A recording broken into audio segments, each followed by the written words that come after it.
একসময় এক গ্রামে এক গরিব কিন্তু সৎ কাঠুরিয়া বাস করত। প্রতিদিন সে নদীর ধারে গিয়ে গাছ কেটে জীবিকা অর্জন করত। একদিন গাছ কাটতে কাটতে হঠাৎ তার লোহার কুড়ালটি নদীতে পড়ে যায়।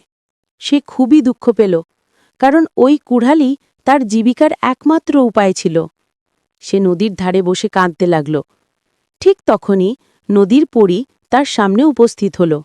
পরী মৃদু হেসে বলল, কাঠুরিয়া, তুমি কেন কাঁদছ?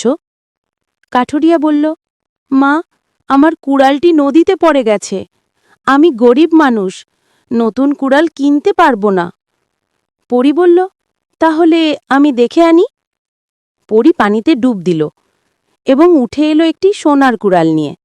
সে জিজ্ঞেস করল, এই কুড়ালটা কি তোমার? কাঠুরিয়া বলল, না মা, এটা আমার না, আমারটা লোহার কুড়াল। পরী আবার ডুব দিল, এবার তুলে আনল রূপার কুড়াল। কাঠুরিয়া আবারও বলল, না মা, এটাও আমার না। শেষবার পরী ডুব দিয়ে নিয়ে এলো লোহার পুরনো কুড়ালটি। কাঠুরিয়া খুশিতে বলল, এইটিই আমার কুড়াল মা। পরী মুগ্ধ হয়ে হাসল এবং বলল, তুমি খুব সৎ মানুষ, তাই আমি তোমাকে 3টি কুড়ালই উপহার দিচ্ছি, সোনা, রূপা আর লোহা। কাঠুরিয়া কৃতজ্ঞচিত্তে 3টি কুড়ালই নিল, কিন্তু নিজের জীবনে শুধু পরিশ্রম আর সততার পথেই চলতে লাগল।